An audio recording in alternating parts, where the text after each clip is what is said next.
नमस्कार। मैं पुनः बलराम सिंह आपके सम्मुख प्रस्थित हुआ हूँ।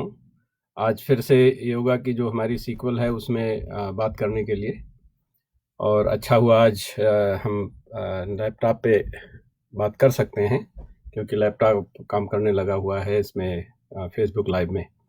तो आज का जो हमारा विषय है वो है योग और संस्कृति, खास करके इंडियन संस्कृति, भारतीय संस्कृति और योग पे हम थोड़ा सा विचार करेंगे। तो उसको हमको जानने के लिए ये प्रयत्न करना चाहिए पहले कि संस्कृति है क्या और योग क्या है। योग के बारे में तो हम लोग बात करते आ रहे हैं काफी कुछ, पिछले 2 एपिसोड्स जो हुए हैं हमारे, इसमें एक था कि योग हम एक पर्सनल साइंस है, दूसरा योग को हम स्वास्थ्य के लिए कैसे उसका उपयोग कर सकते हैं। तो योग के बारे में कुछ चर्चा हो चुकी है। संस्कृति के बारे में थोड़ी सर चर्चा करके फिर योग पर जाते हैं, फिर दोनों को प्रयत्न करेंगे कि कैसे दोनों जो ये हमारे विचार हैं ये दोनों कैसे एक जगह पे एकत्रित होते हैं। तो अभी जैसे कि कुछ लोग शायद सोच ही रहे होंगे क्योंकि मैंने एकदम टाइम से शुरू कर दिया है, तो पहले कुछ एक थोड़ा सा अभ्यास कर लेते हैं। तब तक जो लोग जुड़े हुए हैं साथ में, अभ्यास करने में पहले हम श्वास पर ध्यान देते हैं। कल हमने थोड़ा सा प्रयत्न किया था कि आसन के तौर पे कुछ अपने हाथ को, मुट्ठी को दबा के, बांध के उसके मन और शरीर को कैसे इकट्ठा करते हैं। फिर थोड़ा सा अभ्यास किया था कि हम सांस को कैसे, सांस पर कैसे ध्यान देते हैं या प्राण शक्ति पर कैसे ध्यान देते हैं, जिसको प्राणायाम कहते हैं। तो अब थोड़ा सा हम अभ्यास कर लेते हैं, तब तक लोग जुड़ भी जाएंगे मुझे लगता है। और उसको करने के लिए हम क्या करेंगे कि आंख बंद करके और सांस पर ध्यान देंगे। सांस को गहरी सांस लेंगे और फिर गहराई से निकालेंगे। थोड़ी देर के लिए अनुलोम विलोम भी करेंगे। तो पहले हम 2 बार गहरी सांस लेते हैं। सांस लेने में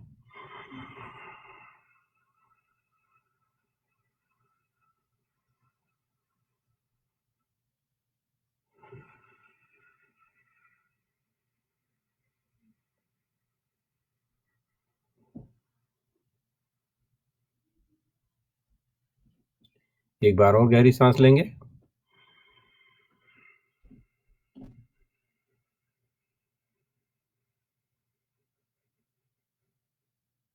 फिर निकालेंगे।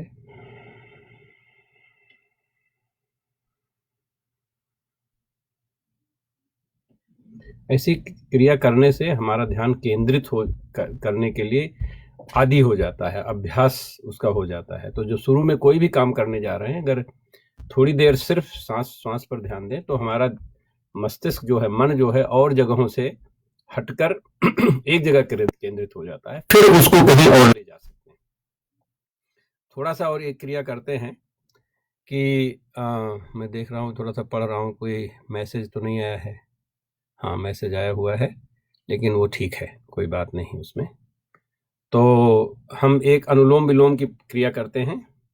दाहिने नॉस्ट्रिल को बंद करते हैं, बाएं से सांस लेते हैं, फिर दाहिने से निकालते हैं, फिर दाहिने से निकाल लेके बाएं में निकालते हैं।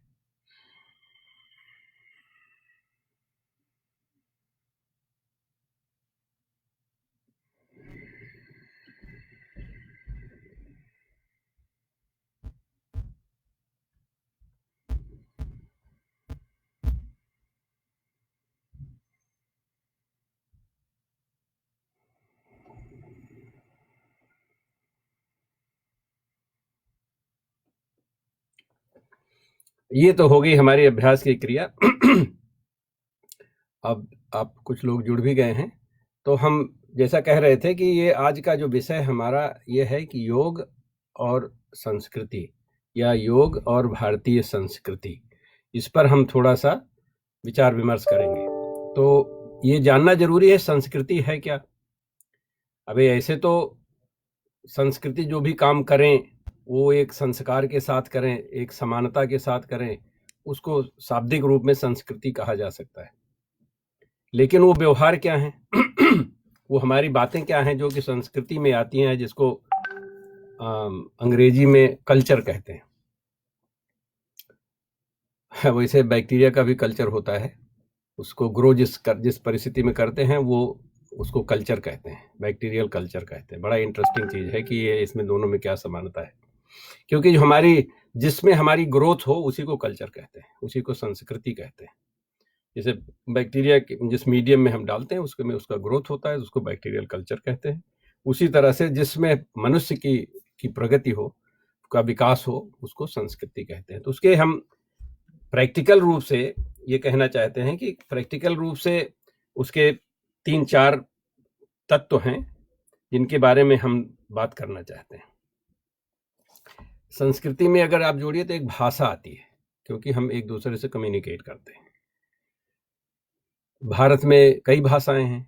इसमें लोगों को ये हो सकता है कि फिर ये हमारी तो संस्कृति एक है नहीं, भाषा एक अभिव्यक्ति का माध्यम है। उस अभिव्यक्ति में किस तरह से हम अभिव्यक्ति करते हैं और किस बात की अभिव्यक्ति करते हैं, किस तरह से उस अभिव्यक्ति को सुनते हैं, समझते हैं और किस तरह से अपने जीवन में उतारते हैं, ये चीज ज्यादा जरूरी है।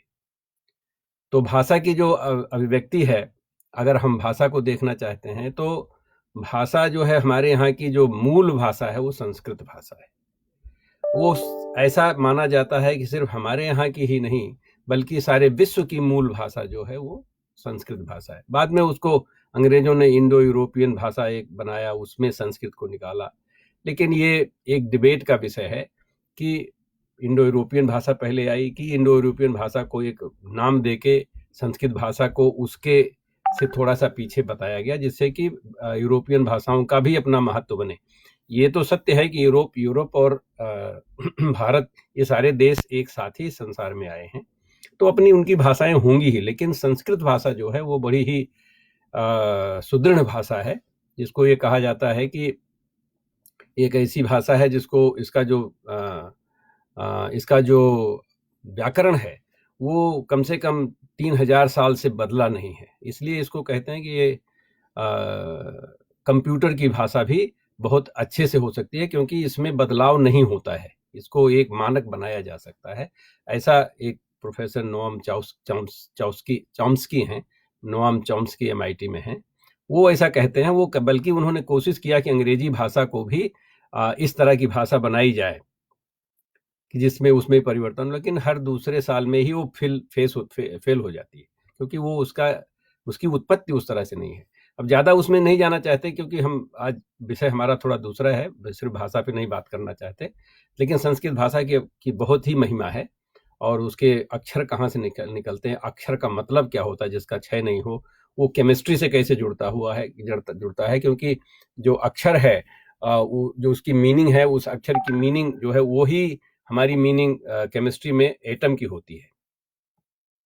तो इस तरह से हम इसको वहां से भी जोड़ सकते हैं। इसका बड़ा साइंटिफिक उत्पत्ति है, इसलिए हम उसको मानते हैं संस्कृत की उत्पत्ति है। फिर संस्कृत में हमारी और भाषाओं का किस तरह से उनका संबंध है, ये भी भारत की सारी भाषाओं से किस तरह से संबंध है, इसको भी जाना। यहाँ तक कि तमिल भाषा में भी संस्कृत के 40% या कुछ ऐसे, डॉक्टर सुब्रमण्यम स्वामी ने एक बार एक लेक्चर में कहा था कि वहाँ के जो शब्द हैं वो भी संस्कृत से जुड़े हुए हैं, क्योंकि जिसको कि लोग ऐसा मानते हैं कि वो एक अलग भाषा है, भी वो बहुत पुरानी भाषा है तमिल भाषा, और तमिल कल्चर जो है बहुत उसमें बड़ी महानता है।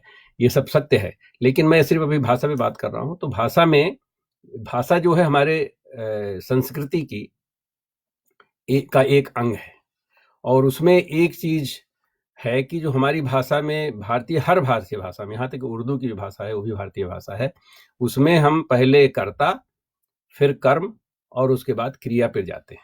ये व्याकरण जो है वो हर भाषा पर लागू होता है, भारत की भाषा पे।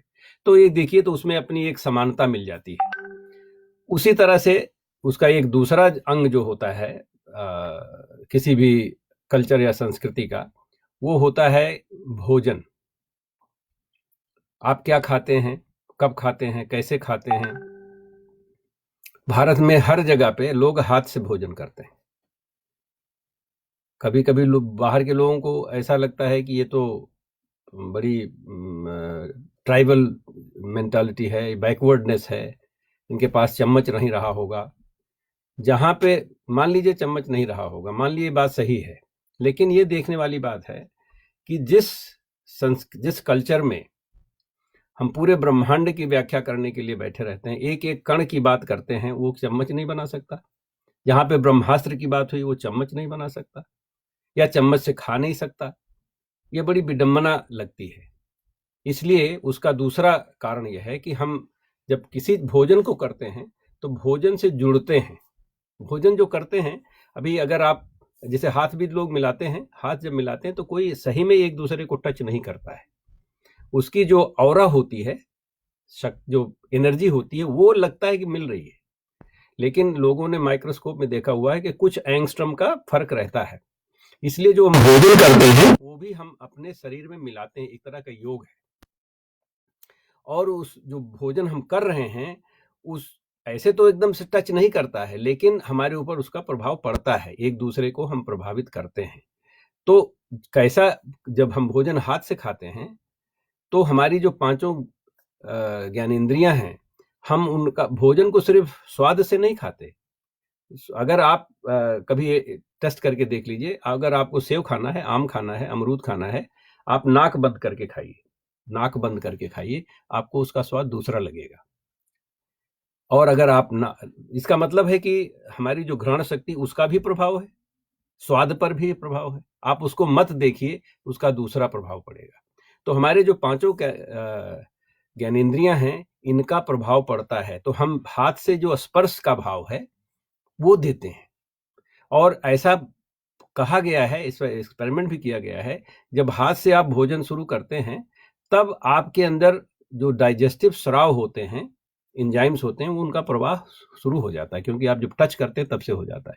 तो ये डाइजेशन क्रिया है। डाइजेशन क्रिया के लिए हम ऐसा हाथ से खाते हैं। इसलिए नहीं कि हम बैकवर्ड हैं, हमको चम्मच बनाना नहीं आता था या हम चम्मच से खाना नहीं जानते हैं, ऐसी न बात नहीं है। चम्मच से खाना ठीक है, आप खाइए जिसको खाना है, लेकिन अगर आप सही में पूरा उपयोग करना चाहते हैं, अपने हर क्रिया में योग डालना चाहते हैं, जो कि संस्कृति में बनाना चाहते हैं, आपका कल्चर बनाना चाहिए, उसमें आपको भोजन हाथ से ही खाना चाहिए।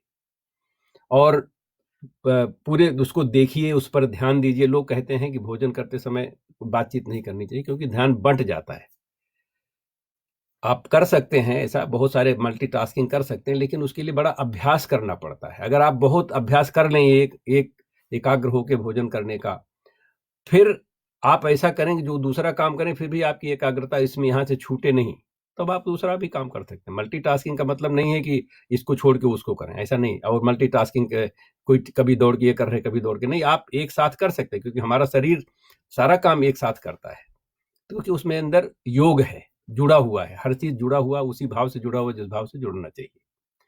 तो ये हो गया भोजन, इसकी बड़ी महिमा है। भोजन के बारे में बहुत सारी बातें हम कर सकते हैं। भोजन एनीवे उसको हम छोड़ते हैं, आगे बात करते हैं भेष। भेष का मतलब हम पहनावा हमारा क्या होता है। भारत का पहनावा सारी दुनिया के पहनावे से बहुत अलग है। अभी आज तो मैं इसलिए पैंट शर्ट भी पहन के आया कि बात करना चाहता था, नहीं तो मैं कुर्ता पहन के आता था। और अक्सर आप में से कुछ लोगों ने हमको देखा होगा कि मैं कुर्ता धोती भी पहन के जाता हूँ सेमिनार वगैरह में, और दिन भर धोती कुर्ता में घूमता हूँ, कोई प्रॉब्लम नहीं होती। लेकिन आज मैं पैंट शर्ट पहन के आया हूँ, ये बात आपके सामने रखने के लिए कि इसमें फर्क होता है। आप कैसा कपड़ा पहनते हैं इसका फर्क पड़ता है। अब ये कहेंगे ये तो आज के लिए ये बहुत अच्छी चीज है, शर्ट पहन लिया, ऊपर से नीचे पैंट पहन लिया, फिर कोई भी काम कर सकते हैं, महिलाएं भी पुरुष भी, कोई प्रॉब्लम नहीं है, कोई डर नहीं है, कोई समस्या नहीं है। तो ऐसी अगर बातें हैं तो सही है, लेकिन हमको ये देखना चाहिए फिर हम हमारे पूर्वज, फिर वही बात आती है कि पूरे ब्रह्मांड की एक एक कण की एक एक सूक्ष्म बातों को ध्यान देने का, समझाने का, बोलने का। ऐसा कभी कभी लगता है कि शायद बेमतलब की इतनी सारी बातें की जाती हैं, इसका कोई अर्थ नहीं निकलता। फिर ये क्यों एक पीस पहन लेते हैं धोती, एक पीस पहन लेते हैं साड़ी, ऐसा क्यों? उसमें भी योग है। आप जब हम शर्ट या पैंट पहन लेते हैं तो एकदम बिल्कुल निश्चिंत हो जाते हैं, कोई हमको परवाह नहीं है। अभी हमने आपको पहले बताया कि हमको परवाह करनी चाहिए किसकी परवाह करनी चाहिए? कि हमारा मन और शरीर एक साथ जुड़े, तो इसी को कहते हैं योग का अभ्यास। अब अगर आपने पैंट पहन के और निश्चिंत हो गए, तो आप अपने शरीर पर ध्यान ही नहीं दे रहे हैं। आप पैंट पहन के भी ध्यान दे सकते हैं, पैंट ऐसा कुछ नहीं है, ये तो सीखने की बात है। पैंट में भी अगर आप शरीर, आपका पैर चल रहा है तो उस पर ध्यान दीजिए कि पैंट कहाँ लग रहा है, कि शरीर में किस भाग में ज़्यादा उस पर टेंशन हो रहा है या थोड़ा प्रेशर पड़ रहा है, वो भी ध्यान देते जाइए, वो भी योग होगा। तो पहनावे में योग हम जोड़ सकते हैं, लेकिन धोती या साड़ी में ज़्यादा होता, पहन के देख लीजिए। जब उसको चलते हैं तो आपका एकदम एकदम निश्चित रहता है, आपको बहुत ध्यान देना पड़ेगा किस तरह पैर रख रहे हैं, और क्योंकि वो कितनी दूर तक वो जा सकता है पैर, और कितनी दूर हम जब पैर को ज़्यादा बढ़ाते हैं तो तनाव पैदा होता है, उस तरह की चीज़ें। तो वो योग की एक साधना हो जाती है, धोती और साड़ी दोनों में। दूसरा यह है कि धोती साड़ी में, जिसको कहते हैं 3 in 1 बोलते हैं, ये मल्टी इन वन है। मल्टी इन वन मतलब आपको अभी आजकल कोरोना वायरस चल रहा है, आपके पास साड़ी और धोती है तो आप अपना मुंह ढक सकते बड़े आराम से, आपको मास्क ढूंढने की जरूरत नहीं है। तो इसका कभी किसी को चोट लग गई तो आप उसमें से निकाल के उसको बांध भी सकते हैं, जैसा कि भगवान कृष्ण और द्रौपदी का ये वो आता है, जिक्र आता है। या कि अगर बच्चा है उसको उससे ढक सकते हैं। अभी आजकल माताओं के पास आंचल नहीं होता है, कि साड़ी नहीं पहनती, तो आंचल की बात ही खत्म होती जा रही। ऐसी ऐसी बहुत सारी, अभी हम गांव के रहने वाले हैं, हम लोग गांव में उसी को ओढ़ भी सकते हैं, रात में मच्छर काटते हैं। अगर कहीं पे बांधना है, उसी हम धोती की बात कर रहे हैं, आदमी जो है आधी धोती नीचे पहनता, आधी धोती ऊपर पहन ओढ़ सकता है, जरूरत पड़े तो बांध भी सकता है, सर में बांध सकता है, धूप लगे तो उससे बचा सकता है। साड़ी की बात तो खैर मेरा अपना ऑब्वियसली अनुभव नहीं है, लेकिन मैंने जो देखा हुआ है और एक रिसर्च हुआ है उस पर, एक इंजीनियर ने, हैदराबाद के इंजीनियर हैं, महिला हैं, और वो असल में इनका वो गई थी वहाँ पे सऊदी अरेबिया में, उनका कोई अपॉइंटमेंट रहा होगा, तो वहाँ पर उन्होंने ये रिसर्च किया कि साड़ी को सीधे पल्ला, उल्टे पल्ला, कमर में बांध के, कमर में खोल के, ये इस तरह से करते हैं, उसका जो थर्मल केमिस्ट्री है वो बदलती रहती है, क्योंकि हमारे शरीर से ऊर्जा निकलती है, हरदम निकलती रहती है, हमारा शरीर गर्म रहता है। तो जब स्वेटर पहनते हैं तो स्वेटर गर्म नहीं होता है, हमारा शरीर गर्म होता है, उसके हमारी गर्मी को वो रोकता है। तो इसलिए हम जब अगर ऐसा करते हैं तो उन्होंने ये दिखाया हुआ है कि गर्मी में किस तरह की साड़ी पहननी चाहिए, सर्दी में किस तरह की साड़ी पहननी चाहिए, दोनों में एक एयर कंडीशनिंग टाइप की थर्मोकेमिस्ट्री चलती है।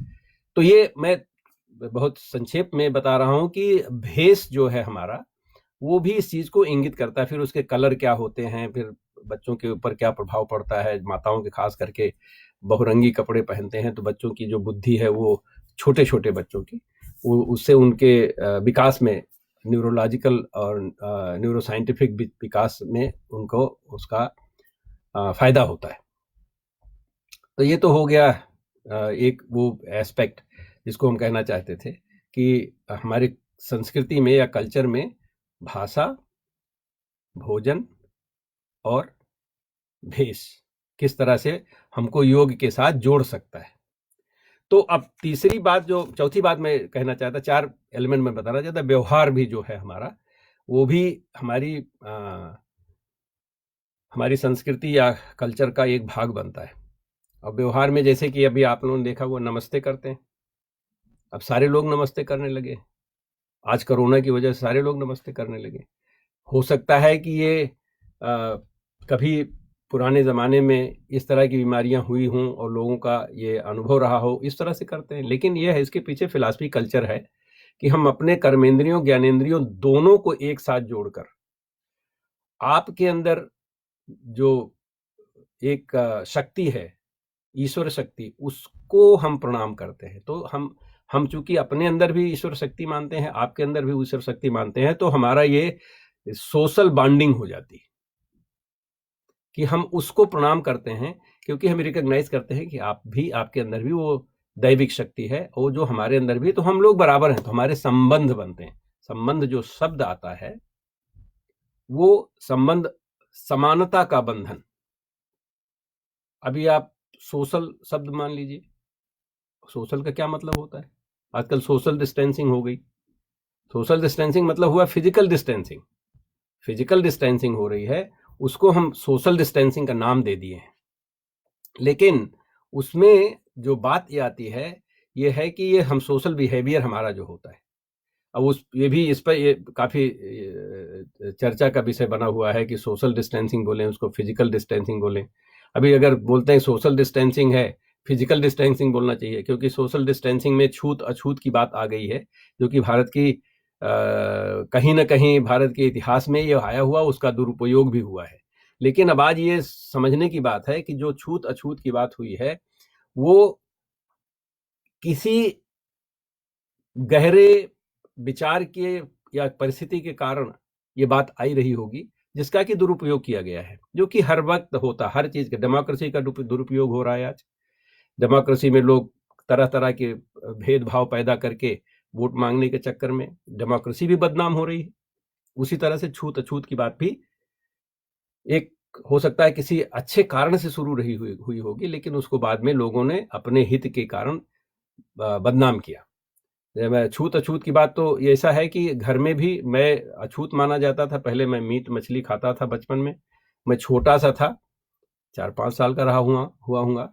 तो जिस दिन मैं घर में खैसे मीट मछली घर में नहीं बनती थी, बाहर घर से बनती थी। लेकिन जब बनती थी तो पहली बात तो बाहर बनना है, किचन में नहीं बन सकता है। दूसरा ये कि जिस दिन अगर मैंने मीट मछली खाया तो मैं छोटा सा था, तभी भी मुझे 5 साल का था, तभी भी मैं माँ के साथ नहीं सो सकता था। मैं अछूत हो गया था। जब दूसरे दिन स्नान करेंगे फिर माँ के साथ सो सकते हैं। उसी तरह से हमारे यहाँ की जो किचन रसोई है, जिसको अन्नपूर्णा भी कहा जाता है, वहाँ पे लोगों को ये करना पड़ता है कि आप जब जो महिलाएं भोजन बनाती हैं या जो और भी लोग पुरुष भी जब भोजन बनाते हैं तो वो स्नान करके हाथ पैर धो के ही किचन में जा सकते हैं। हम लोगों को ठंडी, मुझे याद है कि लगता था कि चूल्हे के पास अगर बैठें तो ठंडी कम लगेगी, लेकिन हम नहीं जा सकते थे, क्योंकि हम बाहर से आए हुए हैं। जब तक हाथ पैर नहीं धोए या स्नान नहीं करें तब तक नहीं जा सकते। आज ये हो रहा है, आप बाहर रखिए सब चीज, जूता चप्पल बाहर रखिए, हाथ को पहले धोइए तब अंदर आइए। अछूत हो गए हैं। तो अछूत का एक कारण था, लेकिन हम ये कह रहे हैं कि हमारे यहाँ व्यवहार में ये व्यवहार में आता है। उसी तरह से हमारे यहाँ व्यवहार में ये भी आता है कि हम किसके यहाँ संबंध बनाएं, किसके यहाँ संबंध ना बनाएं, किसके साथ शादी विवाह जो बातें होती हैं वो किसके घर में हो, कैसे हो, क्योंकि उसमें समानता दिखाई पड़ती है। अगर ये प्रॉब्लम होगी तो फिर बाद में दोनों तरफ से समस्याएं हो सकती हैं कि किस तरह से एक दूसरे को एडजस्ट कर सकते हैं। तो ये हमारी जो बातें हुई, अभी ये हम सिर्फ ये कह रहे थे, अभी इस पर बातें तो बहुत सारा और भी कर सकते हैं।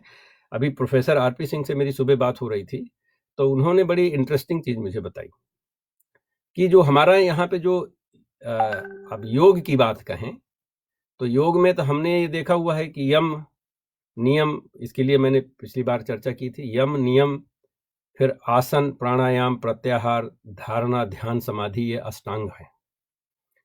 तो हमारे यहाँ यम नियम जो है वो क्या है, अगर एक तरह से देखा जाए तो यम नियम की तो खैर कहानी मैंने थोड़ा सा चर्चा किया था। इसमें फिलॉसफी है। यम जो है यमदूत यमराज होते हैं। यमराज और नचिकेता की वार्तालाप में सारी फिलॉसफी बताई गई कि संसार में ब्रह्मांड क्या है और कहाँ पे कैसे हम रहते हैं। सारा चीज तो कल्चर में ही आता है, फिलॉसफी भी कल्चर में ही आती है। लेकिन प्रोफेसर आरपी सिंह ने मुझे एक बड़ी इंटरेस्टिंग चीज बताई। उन्होंने ये बताया कि हमारे यहाँ पे यम नियम जो है वो तो सोशल और फिलोसॉफिकल ही चीज है। भी आप अहिंसावादी हों, सत्य बोलें, चोरी ना करें, ये तो सब सोशल चीज है, ये तो कल्चर में ही आएंगी ना। तो या कि जब बहुत सारा सामान न रखें, ये भी सोशल। आजकल ये हो रहा है, सारे लोग भोजन की चीजें या टिश्यू की चीजें, भारत में शायद टिश्यू की चीजें इतनी समस्या नहीं होंगी क्योंकि वहाँ पे शौच कार्य दूसरी तरह से किया जाता है। यहाँ पे तो सबसे ज्यादा वही खत्म हो रहा है, टिश्यू की जगह पे कुछ नहीं मिल रहा है, पानी तो मिल भी जा रहा है। पहले पानी भी खत्म हो गया था अमेरिका में। अब वो एक जो पूरी ग्रोसरी स्टोर में ऑयल होती है जहाँ पे टिश्यू होता है, वो पूरा पूरा खाली रहता है, हरदम खाली रहता है, क्योंकि ये भी एक कल्चर में आता है। तो हमारे यहाँ पे हम जिस तरह से व्यवहार करते हैं तो होर्डिंग नहीं करनी चाहिए। होर्डिंग नहीं, वो तो सोच की क्रिया भी लोग भी शायद सीखेंगे, पानी इनको यूज करना चाहिए, लेकिन वो भी हमारे कल्चर में आता है। लेकिन बात यह है कि हमको होर्डिंग नहीं करनी चाहिए, क्योंकि वो अपरिग्रह में आता है कि हमको अपरिग्रह का पालन करना चाहिए। अहिंसा, सत्य, आस्तेय, ब्रह्मचर्य, अपरिग्रह, ये पांचों जो चीजें हैं ये हमारे कल्चर की बातें हैं। इसको कल्चर में डाल दिया गया है। लोग त्यागी बनते हैं, हिंसावादी नहीं बनते। हिंसावादी में सिर्फ ये नहीं होता किसी की आप जान मार दो, तो खैर एकदम एक्सट्रीम है कि अगर किसी को की जान ली जाए, वो एक्सट्रीम हिंसा है।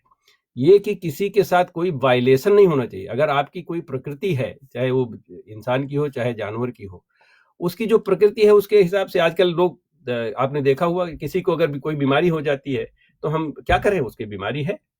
या किसी को जब भी आजकल वो सेक्सुअल ओरिएंटेशन की बातें, होमोफोबिक या होमोसेक्सुअल लोग, इस तरह के लोग होते हैं, तो उनको अब सभी लोगों ने मान लिया उनकी प्रकृति है, तो उनके प्रति लोग बोलते हैं इनका किसी तरह से डिस्क्रिमिनेशन नहीं, भेदभाव नहीं करना चाहिए। उसका मतलब है कि उनके जो भी जिसकी प्रकृति है उसका हम वायलेशन ना करें। अगर ये सब सारी चीजें सोशल में आती हैं, उसी तरह से जो नियम हैं वो भी हमारे सोशल में ही आते हैं। क्या है नियम कि आप शौच रखिए। शौच में मनसा वाचा कर्मणा हमारे सोच होना चाहिए, शारीरिक शौच भी होनी चाहिए। बड़ी इंटरेस्टिंग चीज है कि भारत में जो शौच कार्य करते हैं लोग टॉयलेट जाने के बाद, वो तो है ही है, पानी का उपयोग करते हैं। बड़ा इंटरेस्टिंग चीज है कि सारी संसार में बड़े सोफिस्टिकेशन आ गया है, सारे लोगों को विज्ञान मालूम हो गया, लेकिन जीभ साफ करने वाले कितनी सभ्यताएं मिलेंगी आपको, सोचने की बात है। जीभ साफ करने वाली वो व्यवस्था जो है, या कि उसका कल्चर जो है, अभी भी हम जहाँ रहते हैं यहाँ पे नहीं है। अमेरिका जैसे देश में भी ऐसा नहीं है। कहीं कहीं तो मिडिल ईस्ट वाले तो ऐसा सोचते हैं कि वो चीज अल्लाह को प्यारी होती है, जीभ की गंदगी। ऐसा मैंने सुना है, हो सकता है अगर मुझसे गलती हो रही है तो क्षमा करिएगा, मैंने ऐसा सुना है। तो इस तरह की चीजें जो भारत की जो कल्चर में आती हैं, ये सोशल चीजें जो हैं वो हमारे यहाँ योग में जोड़ी हुई है। ये मेरा कहने का मतलब। शौच, फिर संतोष कीजिए। जो भी आप आज आपके पास अगर बहुत सारी चीजें नहीं है तो उसका भी हम संतोष करते हैं कि आज महीने 2 महीने की बात है, कोरोना वायरस चला जाएगा। अगर आपके अंदर धैर्य है तो आप संतोष अगर है होगा तो आपके धैर्य और ज्यादा मजबूती पकड़ेगा। तो उसके बाद तप है। अब तपस्या कीजिए। तपस्या का मतलब संघर्ष, पेनेंस बोलते हैं अंग्रेजी में। तपस्या कीजिए। तपस्या ये भी एक तपस्या है कि हम घर में रह के और अपने ध्यान को किसी क्रिएटिव सृजनात्मक चीजों में लगाएं। फिर स्वाध्याय करें। मतलब अपने को, मैंने पिछली बार बोला था आपसे कि हम अपने को ऑब्जर्व करें, एक साइंटिफिक रूप से ऑब्जर्व करें।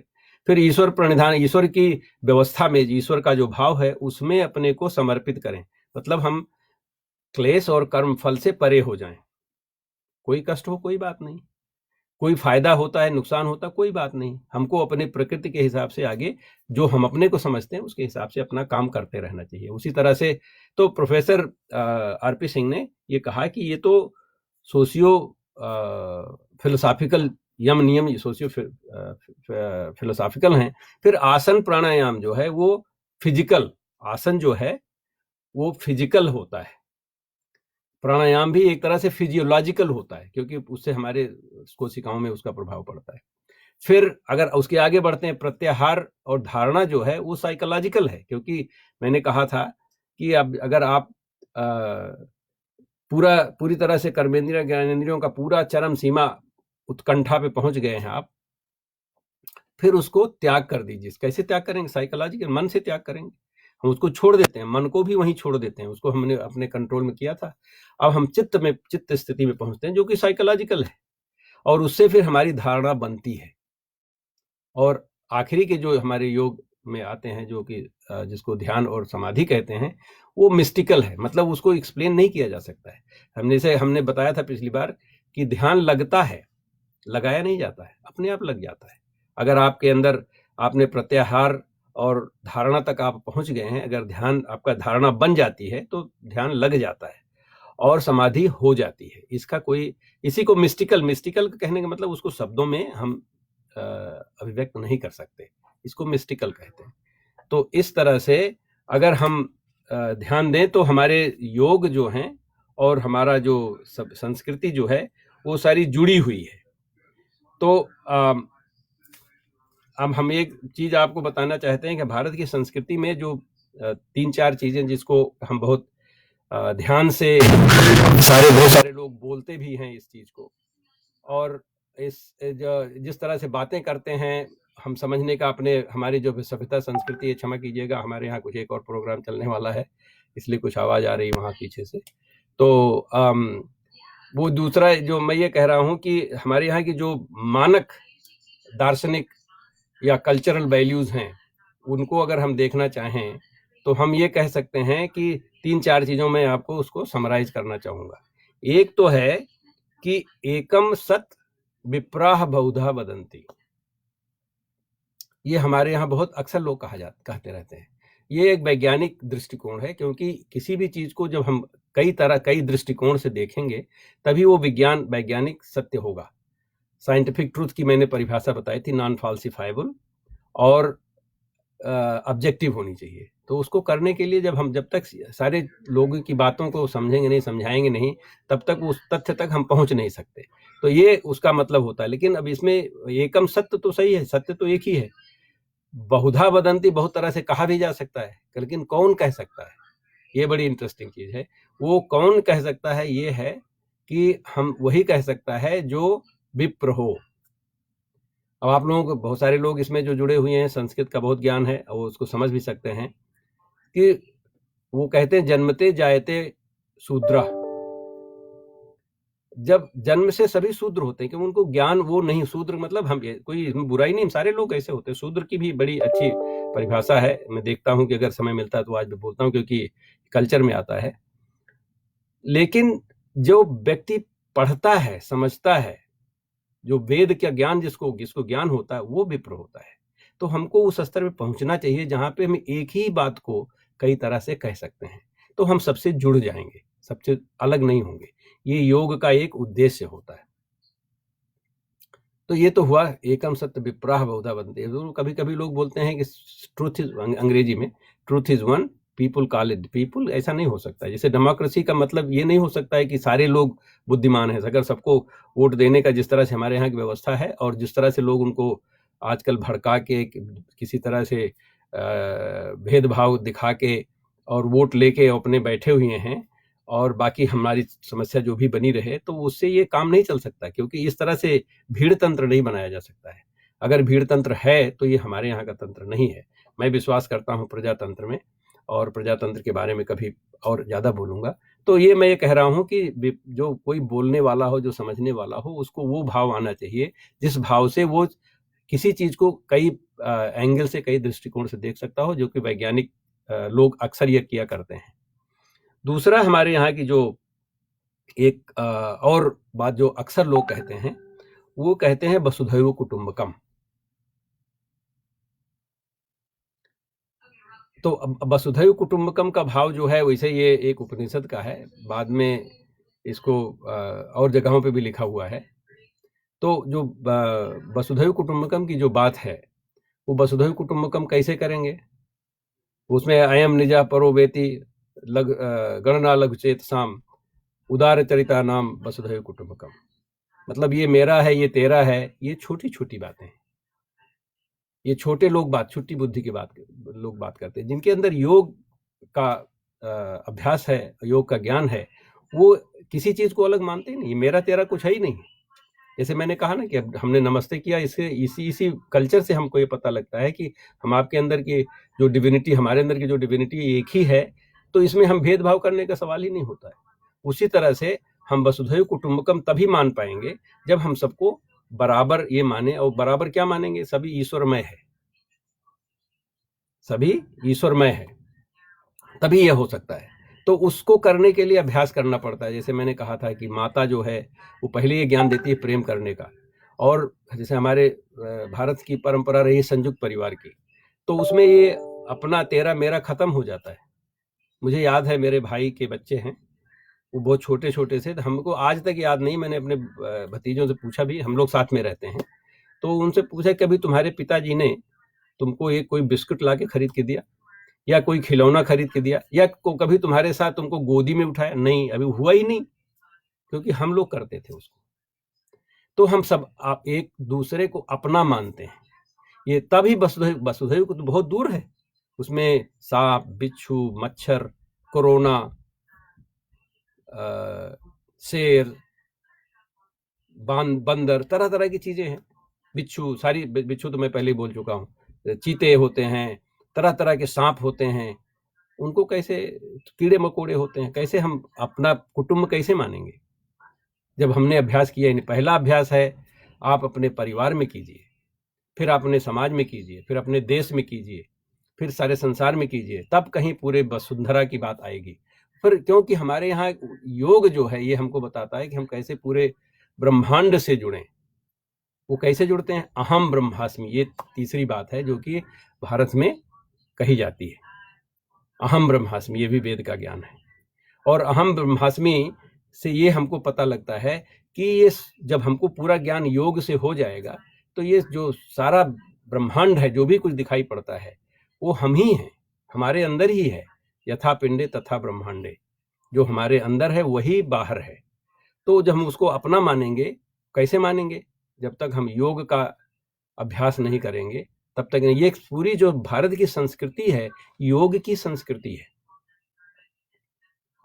और उस पर बहुत ध्यान देना चाहिए हमको।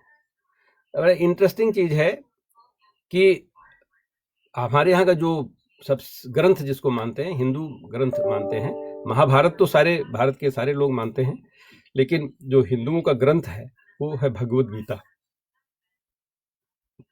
उसको कहने वाले जो व्यक्ति हैं उनको योगेश्वर कहा जाता है, योगेश्वर कृष्ण।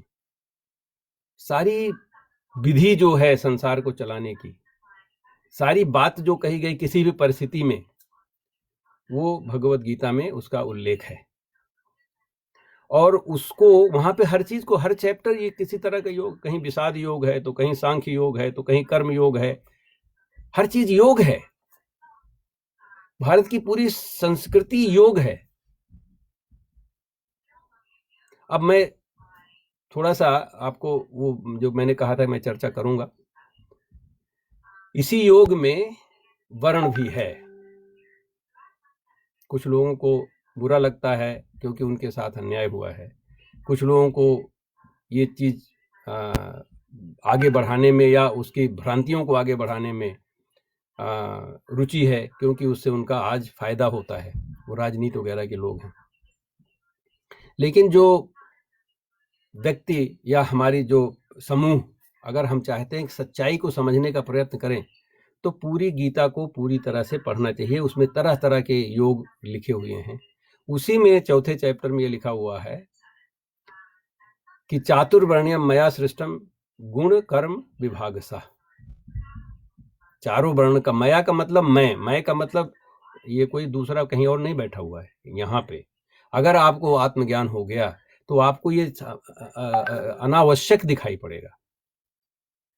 मैं एक अध्यापक हूँ, मेरे पास स्टूडेंट्स आते हैं, रिसर्च के लिए आते हैं, वैसे भी लोग पोस्टडॉक के लिए आते हैं, यहाँ तक हाई स्कूल के स्टूडेंट्स भी मेरे साथ काम करते हैं। तो मुझे पहले ये देखना पड़ता है कि उनकी रुचि क्या है, उनका इंक्लिनेशन क्या है, उनका स्वभाव क्या है, वो किस तरह का काम कर सकते हैं। फिर वो तरह से उनसे इंटरव्यू करके उनको थोड़ा 2-4 प्रोजेक्ट देके फिर देखते हैं किस में उनकी ज़्यादा रुचि है, फिर उसी में उनको आगे बढ़ाते हैं और उसी में वो पारंगत हो जाते हैं। उसी में वो सुखी भी रहते हैं, खुश भी रहते हैं, क्योंकि उसमें उनको अकम्प्लिशमेंट ज़्यादा होता है। क्योंकि हमारी अपनी प्रकृति, किसी को डांस करना आता है, किसी को नहीं आता है, किसी को गाना आता है, सुर ताल बैठता है, किसी का नहीं बैठता है, किसी को स्पोर्ट्स में बड़ा इंटरेस्ट है, किसी को सोच विचार में बड़ा इंटरेस्ट है, किसी को आर्ट में इंटरेस्ट है। तो ये उनके इंक्लिनेशन के हिसाब से अगर बनाया जाए, गुण कर्म विभागसा। विभाग के 2 मतलब होते हैं। एक तो मतलब होता है कि ये विभाग है, मतलब उसको बांटा गया है। दूसरा है कि फैकल्टी, आपने देखा होगा कि कला आर्ट फैकल्टी को क्या बोलते हैं? फैकल्टी को विभाग बोलते हैं। मतलब वो हमारे अंदर वो निहित है, उस तरह की टैलेंट हमारे अंदर निहित है, उसके हिसाब से हम अपने को बांट के या केंद्रित करके या उद्देशित करके आगे बढ़ते हैं। तो ये है चातुर्वर्ण्यम मया सृष्टम गुण कर्म विभागसा। गुण और कर्म, न गुण होना चाहिए कर्म करना चाहिए। अगर आप कोई चीज, वैसे हमने कहा था पहले कि अगर किसी चीज का उपयोग नहीं करेंगे पूरे शरीर में, ध्यान लगा के उपयोग नहीं करेंगे, तो if you don't use it you lose it, तो आपके गुण भी खत्म हो जाएंगे। इसलिए कर्म जरूरी है। ये कहना कि मैं ब्राह्मण के घर में पैदा हो गया या मैं क्षत्रिय के घर में पैदा हो गया लेकिन कर्म कुछ नहीं कर रहे हैं, तो आप सवर्ण नहीं है। कुछ लोग बोलते हैं कि सवर्ण जो है वो ये ब्राह्मण, क्षत्रिय और वैश्य हैं, बाकी शूद्र जो हैं वो अछूत हैं, इस तरह की बातें। तो उसमें तो चातुर्वर्ण, 4 वर्ण की बात हुई, तो अछूत कैसे हो सकता है? वो अछूत वो हो सकता है जो कर्म ना करे, चारों वर्णों का कर्म ना करे। चारों वर्णों का मतलब हमको अपने हिसाब से वो करना चाहिए। ये हमारा कल्चर है। इस कल्चर में को आज कल लोग ना तो समझ पाते हैं ना उसको कर पाते हैं, और जब कोई जो जिनको थोड़ा मोड़ा समझ में आता भी है, अगर सामने से ऑनस्लॉट होता है कि कोई दूसरी एक व्यवस्था के सामने रखी जाती है, तो उसको, क्योंकि वो करते नहीं इसलिए उसको डिफेंड नहीं कर पाते। अब ये यहीं पे खत्म नहीं होता है, क्योंकि हम बात कर रहे हैं कल्चर की, तो थोड़ी सी बात कर लेते हैं जो जिसमें ये चारों वर्ण क्या हैं। चारों वर्ण ये हैं कि ब्राह्मण का जो 9 गुण होते हैं,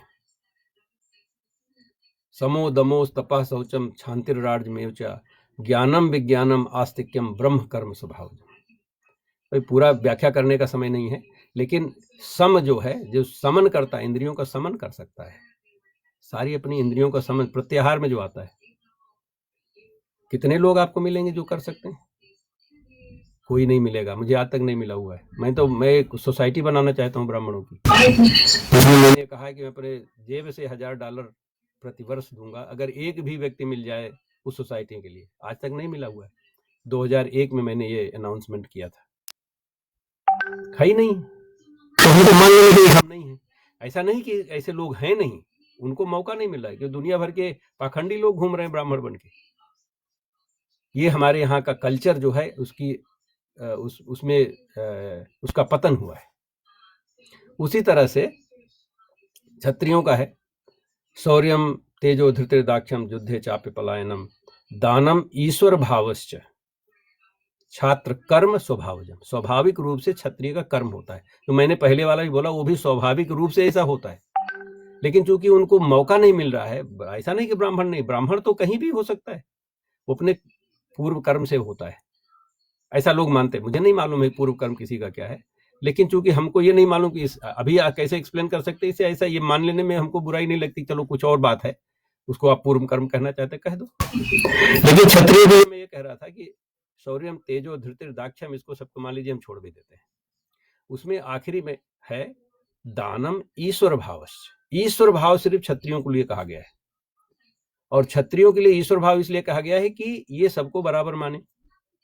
आप बराबर, क्यों? क्षत्रिय का काम है किसी के त्रास को खत्म करे, चाहे वो कहीं भी हो, किसी जाति में पैदा हो, किसी देश में पैदा हो, किसी भाषा वाला हो, कोई फर्क नहीं पड़ता। इसके अंदर ये भाव होगा, ईश्वर भाव का होगा कि वो सबको बराबर माने, सबको बराबर एक ही दृष्टिकोण से देखे। ये नहीं देखे मेरा भाई है, मेरा बेटा है, मेरी पत्नी है, मेरी माँ है, ऐसा भी नहीं।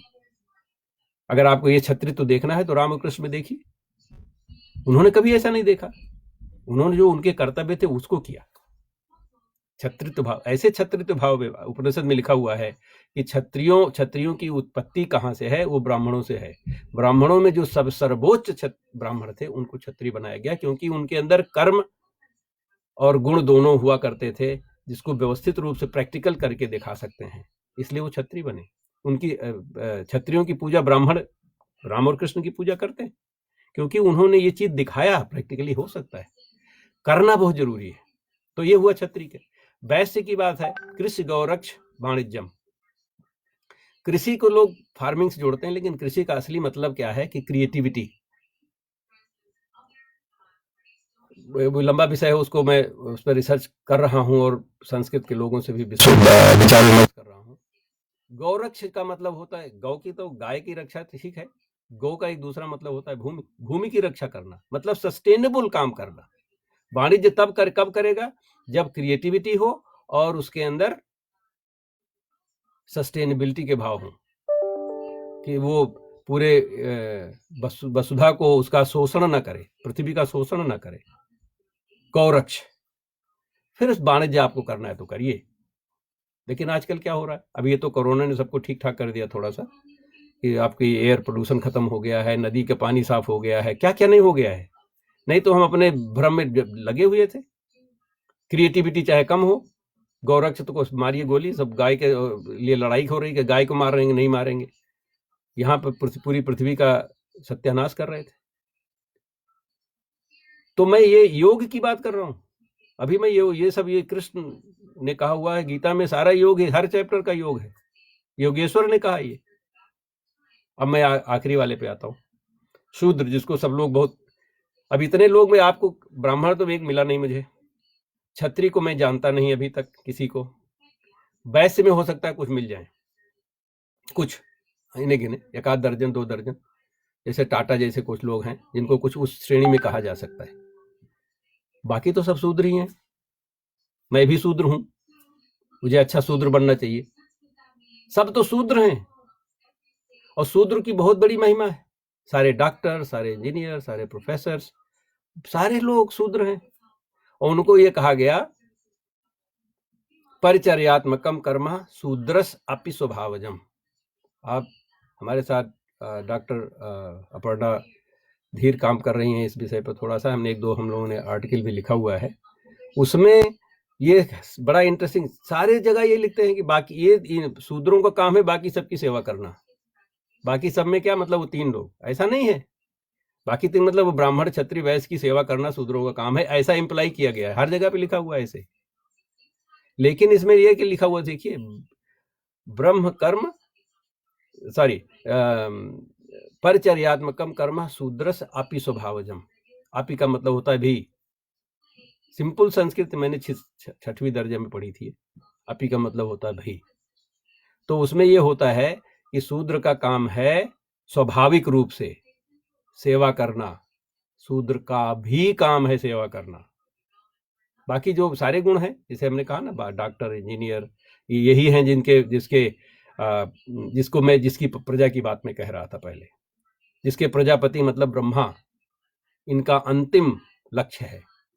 यही हैं जिनके यहाँ विश्वकर्मा देवता होते हैं, और किसी के यहाँ तो देवता नहीं, कोई देवता नहीं बन सकता। ये देवता बन सकते हैं, ये प्रजापति बन सकते हैं। शूद्र हम ब्रह्मा का रूप ले सकते हैं सृजनात्मक रूप से। ये हमारे यहाँ की कल्चर है, ये हमारे यहाँ के योग से किस तरह से जुड़ा हुआ है। और इस तरह के कल्चर को अगर सही रूप दिया जाए शिक्षा के जरिए, तो आज का समाज जो है, भारत का ही नहीं बल्कि पूरे विश्व का समाज किसी और जगह पहुंच जाएगा। तो ये शूद्रस अपि जो बहुत जरूरी है, शूद्र का भी स्वभाव, इसका मतलब बाकी तीनों का भी स्वभाव होना चाहिए। परिचर्यात्मकम कर्म शूद्रस अपि स्वभावजम। शूद्र का भी स्वभाव है, इसका मतलब ये स्वभाव वैश्य का भी है, ये स्वभाव होना चाहिए, ये स्वभाव क्षत्रिय का भी होना चाहिए, ये स्वभाव ब्राह्मण का होना, सेवा करना ही स्वभाव होना चाहिए, जो कि शूद्र का भी। शूद्र के लिए कोई ऐसी कहा नहीं गया। बाकी जो आपके गुण हैं, जैसे मैंने कहा, इंजीनियर हैं, डॉक्टर हैं, प्रोफेसर हैं। स्वामी विवेकानंद ने कहा है, नहीं तो लोग बोलेंगे प्रोफेसर का मतलब तो ब्राह्मण होता है। नहीं, अगर मैं प्रोफेसर हूं, एक भी रत्ती भर पैसा नहीं लेके, कोई आपसे अपेक्षा ना करूं, सिर्फ अपने स्वभाव कारण मैं आपको अगर ज्ञान देता हूं, तब मैं ब्राह्मण हूं। और उसके और भी गुण हैं, लेकिन कम से कम ये जो हमारा सेवा करने वाला भाव है, स्वामी विवेकानंद ने कहा, जो भी व्यक्ति वेतन लेके कोई सेवा करता है वो शूद्र है। इसलिए हमारे कल्चर में बड़ी महानता है, और इस कल्चर को शायद कोरोना वापस लाएगा। ऐसे तो कोई शायद नहीं सुनेगा, लेकिन ये कोरोना बाहर ला सकता है। इसलिए हम आप लोगों से अनुरोध करते हैं कि हम इस अपने भारतीय कल्चर के जो योगिक कल्चर है उसको समझें, अपने आचरण में लाएं, और सबके सामने दृष्टांत खड़ा करें, जिससे कि पृथ्वी की रक्षा होगी, हमारे साथ न्याय होगा, सबके साथ जस्टिस मिलेगी, सबके साथ सौहार्द होगा। और इस भाव से आशा है कि आपको ये विचार ठीक लगे होंगे। और अगर सवाल है तो आप जरूर सवाल लिखिए, तो मैं जब मुझे मौका मिलेगा सवालों को देख के मैं जवाब भी दूंगा। और अभी अगले एपिसोड में मैं कला के बारे में कुछ बात करना चाहता हूँ, योग और कला, उसमें भी सिंबलिज्म की भी बातें करेंगे। तो अगर आप सवाल लिखेंगे तो मैं प्रयत्न करूंगा कुछ समय इसको उन सवालों को भी उस समय एड्रेस करूंगा। आपको हमारे साथ यहाँ पे ज्वाइन करने के लिए श्रेष्ठ कला संगम को बहुत-बहुत धन्यवाद, आप लोगों को बहुत धन्यवाद। अब मैं यहाँ पे अपनी वाणी को विराम देता हूँ और आशा है कि आप लोग सुरक्षित हैं, सुरक्षित रहेंगे और उसी का आचरण करते रहें। धन्यवाद, नमस्कार।